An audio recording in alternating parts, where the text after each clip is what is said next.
We heard about you treating some of the men during their lunch hour. We think maybe we can carry the plan a little further. Frankly, that was what I hoped you had in mind when you called me. You see, for the past several months, I've been doing quite a good deal of research and study on the subject of, well, I call it industrial medicine. I've been trying to find out what's already been done by others. It's been most revealing, and I might add, at times, a bit discouraging. As I said, the idea isn't exactly new. People have been trying to do something about industrial medicine for hundreds of years. Only, for the most part, very little progress has been made. But now the states are passing these workmen's compensation laws. That takes care of it, doesn't it? No, not exactly, Mr. Gregg. Industrial medicine stresses the preventive side of sickness and accidents in the factories, the mines, and the mills. Dr. Randall, as far as we're concerned here in this plant, just what will you propose, specifically? I've worked out a rather complete program. I think this would be a good start. First, the program would include a complete physical examination for every employee, a permanent and well-equipped first aid station in the plant. Third, there should Just also a minute. You know, we're running a factory here, not a hospital. I'm afraid your ideas are a little too ambitious for us, Doctor. I'm sorry, gentlemen. I only... Now, hold on, Sam. One or two of the suggestions you have here are well worth considering, Doctor. In other words, I think we can go along at least part way with you. Anyway, for a start. Now, here's what I suggest. Beginning next Monday morning, you'll make regular calls here at the plant. Say from 10 to 12. And we'll fix up a place for you to work. And I think there's merit in this idea of the first aid station. Don't you, Sam? Well, it might work out as a good investment at that. Save a lot of production time and keep the men on the job. And as far as examinations are concerned, well, we'll talk about that later. What do you say, Doctor? All I can say is it's a big step in the right direction. And now, gentlemen, if you'll excuse me, I have a few calls to make. Of course.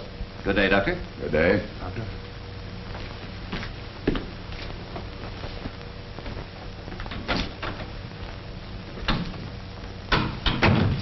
You know, I just got an idea. There might be some advantages in this idea of physical examinations at that. At least for new employees. I'm glad you think so. Sure. A physical examination would weed out a man like Harris in the beginning. If they're unfit and can't do the work, why, let them get a job someplace else. Save us a lot of grief. Well, I don't think that's quite what the doctor or I had in mind. Anyway, I think we'll adopt the pre-employment examination plan and give it a try. Better call the doctor and tell him we've decided on examinations, too.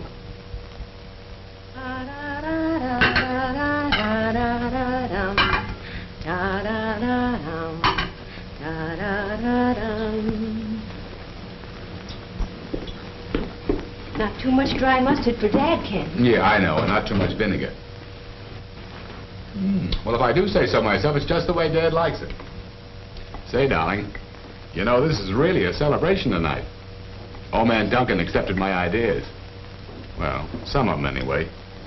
I begin making regular calls at the factory on Monday. Oh, darling, you're wonderful. They even decided to try a pre-employment physical examination. First, they wouldn't go for that part at all. Couldn't see the advantages. Well, tell me, Dr. Randall, just what are the advantages of physical examinations for the employees? Why, gentlemen, they're obvious. In the first place, they protect the worker from himself. In other words, some people have ailments they don't even suspect. In that case, I'll advise them to go to their own doctors for treatments. But that's only one of the advantages. The examination also protects fellow workers from communicable diseases and so forth. But it's just as important to get people placed on jobs they're physically capable of doing. This way, we can make allowances for anybody with a physical handicap. Not just put them on any old job. At least it's the ideal way. Well, it's more than that. Seriously, Martha, I think it's a practical way to cut down on sickness and accidents due to putting some poor fellow on the wrong kind of a job. If a fellow's healthy, he's happy. And if a man's happy in his job, then... That's Dad. Now, Ken, whatever you do, don't talk about your industrial medicine during dinner. Okay, sweet, I won't start an argument.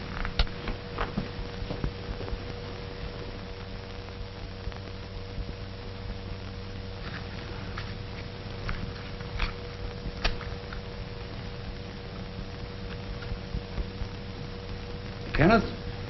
Yes, Dad? I had a phone call this afternoon. It was meant for you. Well, that's not unusual, Dad. We often get our calls mixed. This was Sam Gregg at the factory.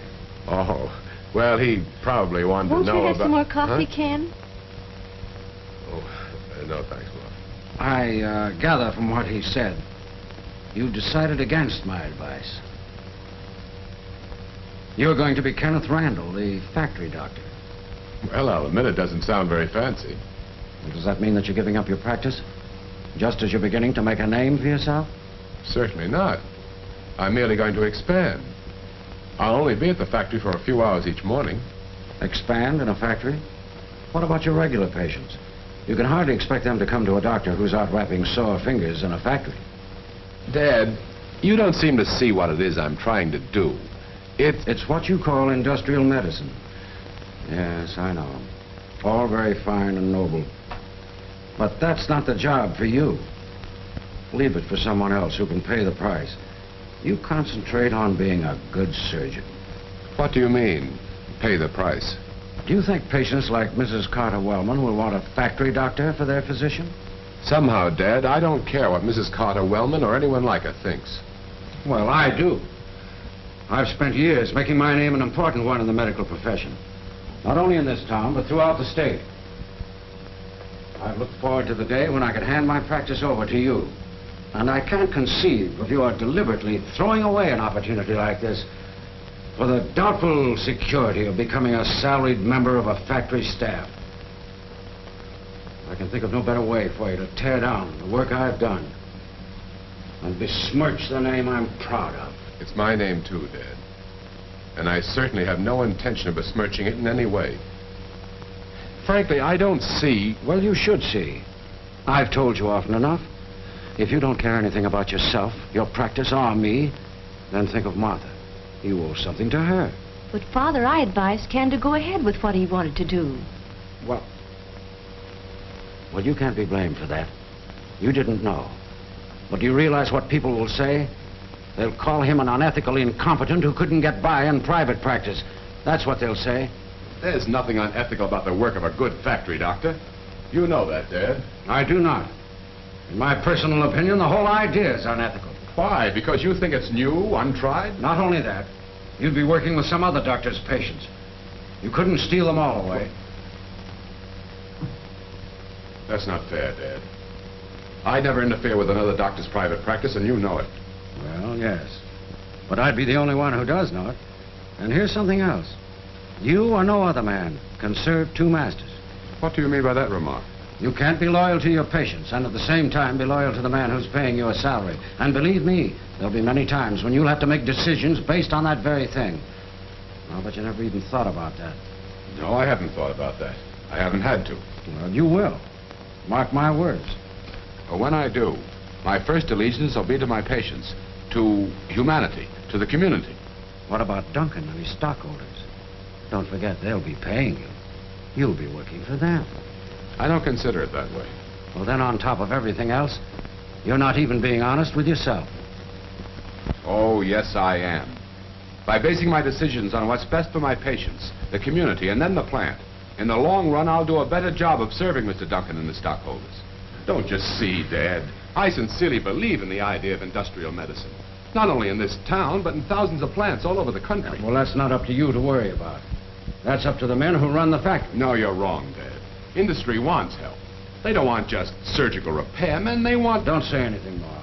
I can see that you're determined, in spite of my disapproval and disappointment. And nothing I can say will dissuade you. I'm afraid not. Well, we can no longer share the same office.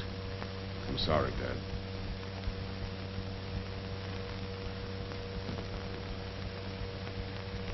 Good night, Martha. Oh, Dad, you don't mean... Yes, dear. I'm afraid I do.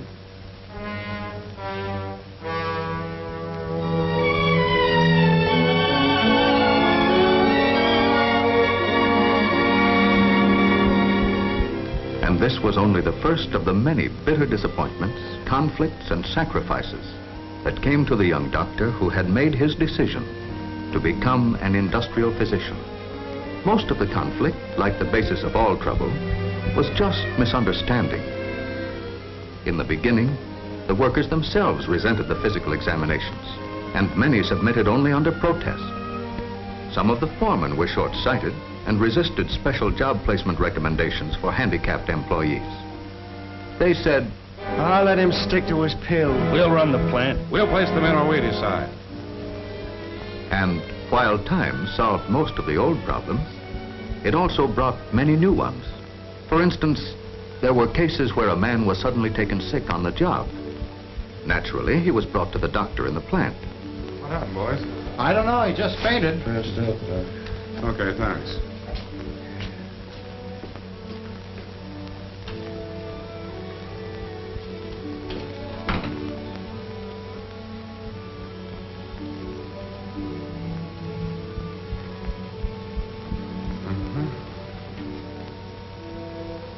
This is when the health record made out at the time of employment examination proved its value as an aid in diagnosis. But here, the illness had no relation to the job. Treatment in this case was outside the responsibility of the plant doctor. This was a case for the employee's private physician, providing the man had one. Yes, this was a problem. Often, too, the man would say, "You know all about my case, Doc. You're here all the time. You might as well continue the treatment." I'm afraid not. and if the doctor did take the case, he was accused of using his factory job to acquire patients for his own private Right, Doctor.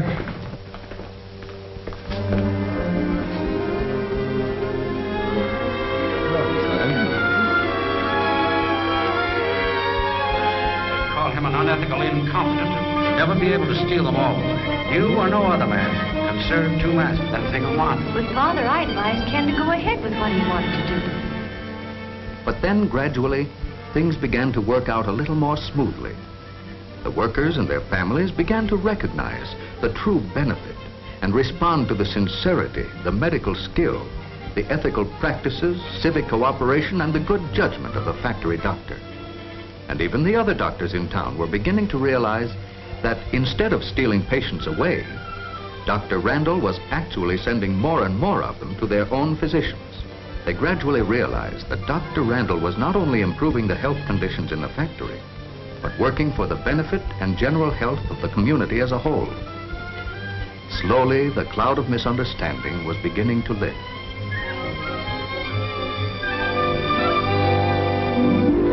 But then came 1914.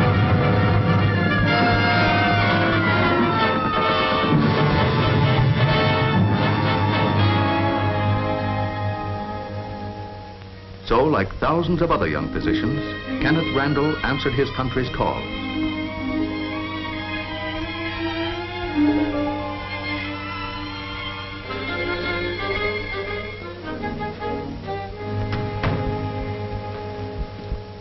Why, you sure look fine, Doc.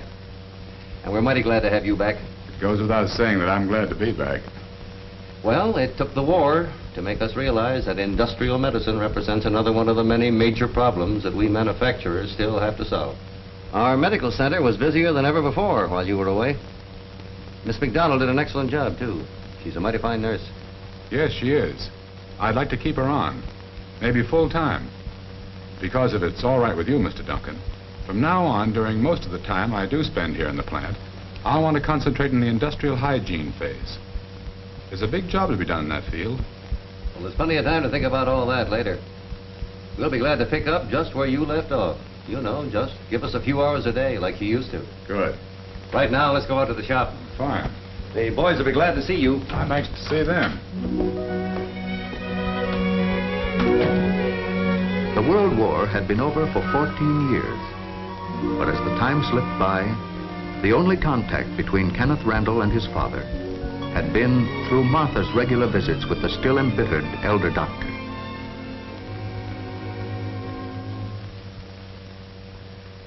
Yes, Father. Right after the war, things were a lot different.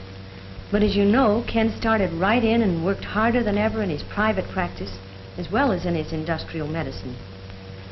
Oh, things had changed a lot, and he didn't have quite as many difficulties as he'd had in the pre-war days. But there was one thing that still troubled him. What was that? Well, shortly after he came back from France, he was interviewing applicants for jobs at the plant. There was a young returned soldier in his office who had come to Ken with a problem. So you were in the Battle of the Marne, huh? Sure was. That's how I picked up this shrapnel. And, Doc, I just gotta have a job. It seems that every place I go, they hang out the no help wanted sign. Yes, I know. Only hiring able-bodied men, they tell me. All I know is factory work. They could use me somewhere, someplace. I think so. I think perhaps our employment office can arrange something where you'll be sitting down when you work. Now, I've written some instructions on this card.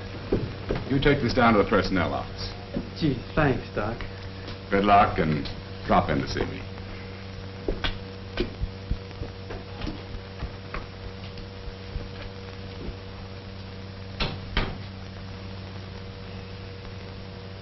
I'm sorry, soldier. Really, I am. You were sitting down along with the others when I was handing out the applications. I didn't notice your cane, or I could have told you then. Could have saved you the bother. But the doctor said that... Unfortunately, the doctor doesn't make the rules, nor do I, for that matter. I'm sorry. Keep your chin up, boy. You'll find something besides factory work. Well, from then on, Ken seemed to feel that rehabilitation of the returned soldier was his personal problem. He did everything possible to help solve it. But at that time, there wasn't very much he could do. Yes, I know about that. So then, as the years went by, he spent more and more time working on the problems of his industrial medicine.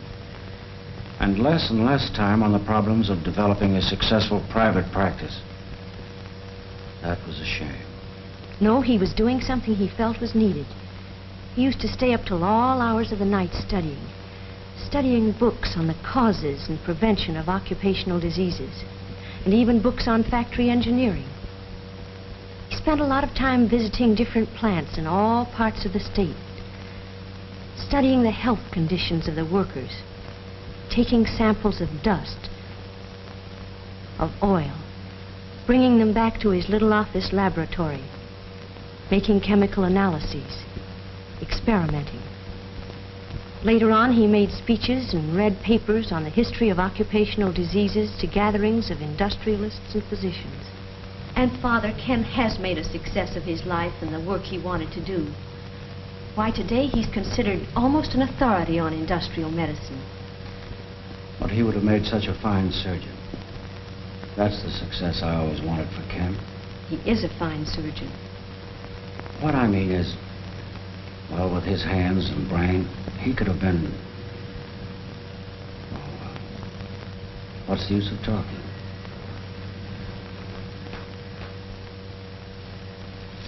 Father, Ken and I are leaving the city. We're going to move. And try to build up a practice somewhere else? It's too late for that now. That's positively insane.